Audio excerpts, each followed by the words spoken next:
Have you ever tried to go for a nice long walk and started to notice that your lower back just starts to hurt or even starts to tighten up just after a couple of minutes of walking?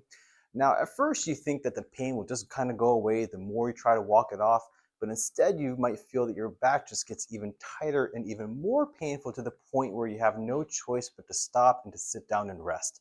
Now, if this sounds familiar and if this is happening to you, I want you to understand that you are not alone.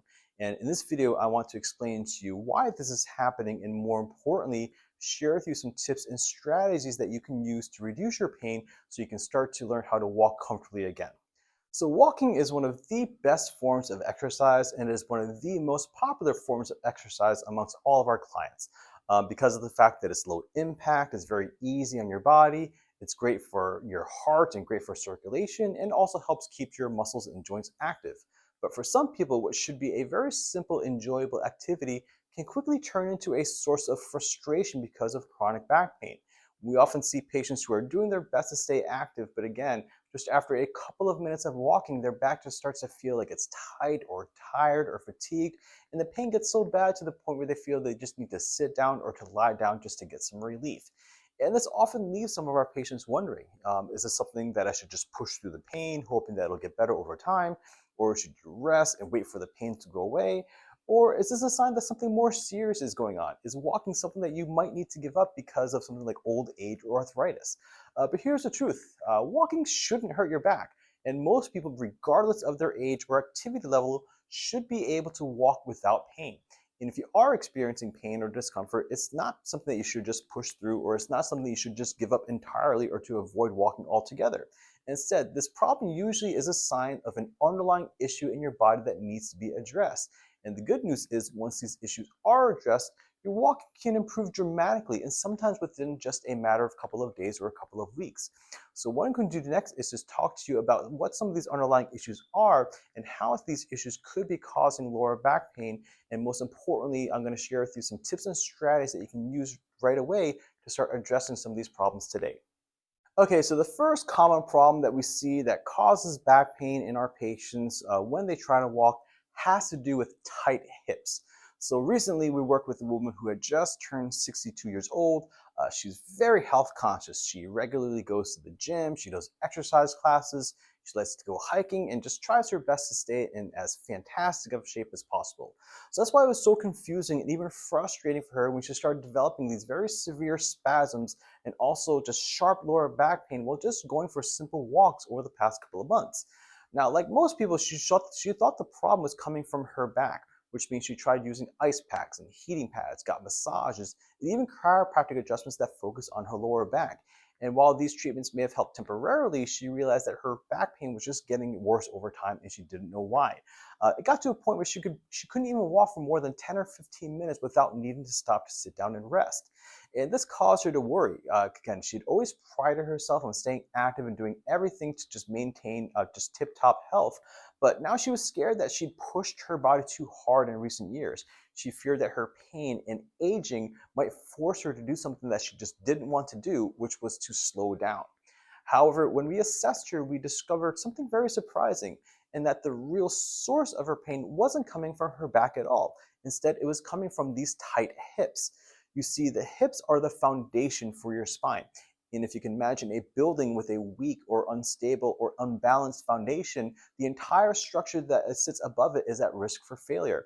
And the same things happen to your back. And when your hips are tight, especially the muscles in the front of your hip, known as your hip flexors and your quadriceps, this tightness can throw off the foundation of your spine, causing a chain reaction that sparks severe back pain and tightness. Now, even though she was someone who was very active in the gym, she did a lot of hiking and biking, she just didn't realize how much these activities actually cause the muscles in the front of her hip to become very tight and very short. And when these muscles get tight, they can actually pull your hips and pelvis forward into this position known as anterior pelvic tilt. And anterior pelvic tilt then causes your lower back to get pulled into an overarching, overextended position known as hyperlordosis. This puts a tremendous amount of strain on your lower back and can lead to back pain, especially while standing and walking. And this issue is much more common than you might think, especially because so many of us, spend so much time sitting or driving or having to work in front of our desk. which really tightens up these muscles in the front of her hip. But here's the good news. Once we were able to identify that tight hips were the root cause of her pain through the appropriate treatment that was able to release the muscle tightness in these muscles, this just took just a tremendous amount of pressure and stress off of the lower back as her hips and pelvis started to level out, which then allowed her to get back to being able to walk completely pain-free. And more importantly, she's up to walking more miles than she did even before. She's back to doing long hikes, and also her pain hasn't come back in over a year. So if you are someone who is struggling with back pain while walking and just haven't found relief by focusing on treatments designed to help your back, it might be time to consider whether or not tight hips could be playing a role. And if you're looking for more information on what to do about this, you can find a full guide to learn the exact stretch and exercise that we use to help this patient in the links in the description and the comments section below. Okay, so the second common problem that causes back pain while walking can stem from an old foot or an old ankle injury. We recently had a patient, she was 54 years old at the time, and about 18 months prior, she started developing back pain. She had tripped going up the stairs and rolled her ankle so badly that her ankle actually fractured. Fortunately, she didn't need surgery, but she had to, wear this heavy walking boot for several weeks, which caused her to have to kind of limp around awkwardly for a couple of months, actually. And although her fracture eventually healed, there was still a problem. Her foot and her ankle just wasn't quite the same as it was before the injury. She still walked with a little bit of a limp. She couldn't squat properly, and she also had trouble going up and down stairs and up and down hills. And while these limitations bothered her at first, over time her body adapted and she started to kind of get used to this new normal. But several months later, she started experiencing severe lower back pain and severe lower back tightness, especially while walking. She had a lot of tightness, especially on one side of her lower back that also radiated into the side and to the back of her hip. And even after trying massages and stretches and even muscle relaxants, the pain and tightness just wouldn't go away. So what was really happening? So when we assessed our patient, we found that even though her fracture in her ankle had healed, her ankle hadn't regained full range of motion like it did before. And without realizing it, her body had compensated by putting more weight on her good leg, which then created an imbalance in her legs over time. And this imbalance eventually put excessive stress and strain on her lower back muscles and her joints, causing them to be overloaded and overworked. And that's why her lower back always felt tight and tired. But again, here's the good news. Once we identified that her old ankle injury was the root cause of her pain, we focused solely on restoring this range of motion in her ankle, which then allowed us to fix her normal walking pattern. And as her walking improved and as the limp went away, all that excessive stress and pressure left her lower back and was completely relieved. And as a result, her lower back pain was completely just relieved within just a couple of weeks. And cases like this just remind us how everything is so interconnected within our body. And if you are experiencing back pain and can't figure out the cause, it might be time to consider to see if you have had an old injury that maybe wasn't dealt with and to see if that could actually be the cause of your back pain. Okay, so the third underlying issue that we have commonly see that causes back pain while walking comes from poor posture. Now, this can happen because primarily due to the stiffness and weakness that develops in the middle part of your back known as the thoracic spine. So for example, we had a 49-year-old man come to see us recently who was dealing with lower back pain, especially after walking for long periods of time. Now, being only 49 years old, he couldn't just kind of chalk up his pain due to old age, which meant that things were even more frustrating for him when nothing he did seemed to help. Trying stretches or strengthening his core, getting chiropractic adjustments, or even trying to get a pain-killing injection in his back just didn't help his pain, and the pain just kept persisting the more he tried to walk. But after we assessed him, it became very clear what was going on. His thoracic spine, which is the middle and upper part of his back, were really stiff, and the muscles around this part of her back were very weak. This meant every time he walked, his upper back would actually start to lean forward. Think of it like a tower that's leaning too far forward. The base, which is the lower back, has to work a lot harder just to kind of keep everything upright. And over time, this extra stress and strain causes his lower back to be even more tight and more tired and even painful. So why was this happening? Well, our patient is a software engineer, which meant he spent long hours sitting at a desk hunched over a computer screen all day long. And when you sit in this position for too long, the middle part of your back becomes very stiff and the muscles around this area becomes very weak. And this makes it almost impossible for your body to maintain proper posture.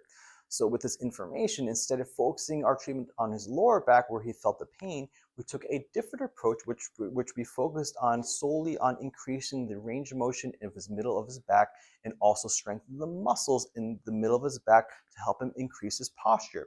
And once he started to regain the motion and the strength in his upper body, his posture just improved almost overnight. It was dramatic how much taller and more upright he was, but more importantly, the lower back pain pretty much disappeared within a matter of weeks, to the point where he was back to walking for long distances, he was back to hiking, and he was even able to go on a backpacking trip, which was something that he just never thought he'd be able to do again because of how severe his back pain was.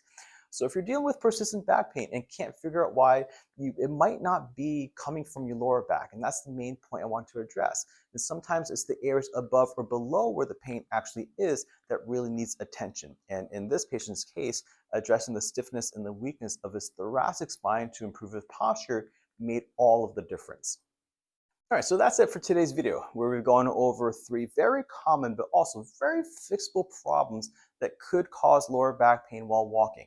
Now, these are not by far the only cause of lower back pain while walking, but these are issues that we see almost every single day, and with the right approach, they can be addressed easily. And the most important thing I want you to realize is that if you do have back pain while walking, don't give up. It doesn't always mean that it's due to old age and you need to stop walking, but more importantly, it could be coming from areas that you just may not be considering.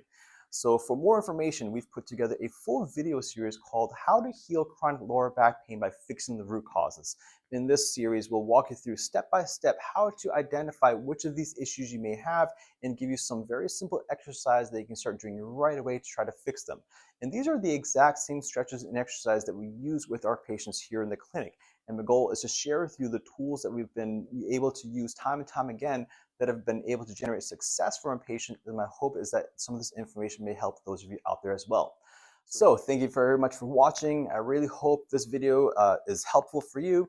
And if you enjoy this video, please hit that thumbs up button and also subscribe to our channel so you don't miss out on future videos and future updates. So take care, have a wonderful day, and we hope to see you all again next time.